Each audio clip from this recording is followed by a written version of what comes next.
Today I'm going to talk about the executive function of working memory. My name is Paige Bruce. I'm one half of Mindful as a Mother.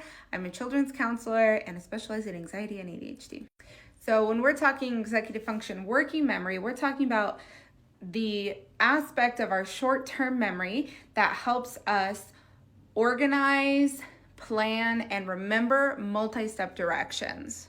So when we're saying working memory, it's short. There's a small amount of information that's being stored. And when you struggle with working memory, that's an executive function difference. You're having a hard time holding short-term information. An example would be hearing someone's name and then immediately forgetting it.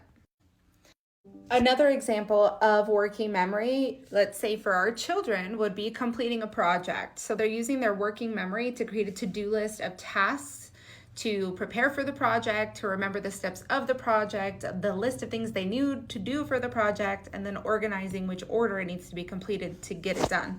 Some things that can help support our working memory would be using mnemonics, so linking old things with new information so that way you remember it better.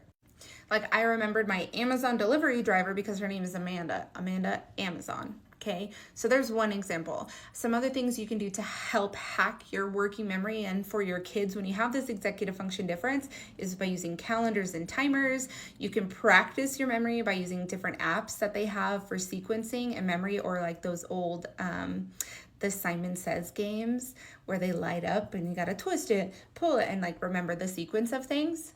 You can also repeat and rehearse information, which is something else that we do a lot. Another example of this is when I was in high school, I played the drums and I'd have to memorize the music for the drums, but I had a very hard time memorizing.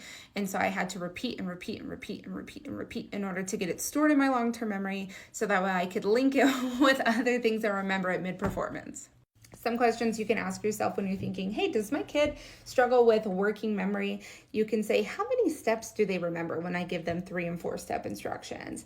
Or are they aware that they forgot to finish a task? Do they get distracted in the middle of it and then completely forget where they were even going? And then in general, is it difficult for them to remember what it is? Like our morning routine. Is it difficult for them to remember what order we do things in? That we eat breakfast and brush our teeth and then our hair and then we put on our shoes and we pack our lunch. Those types of things. So that is the executive function of working memory.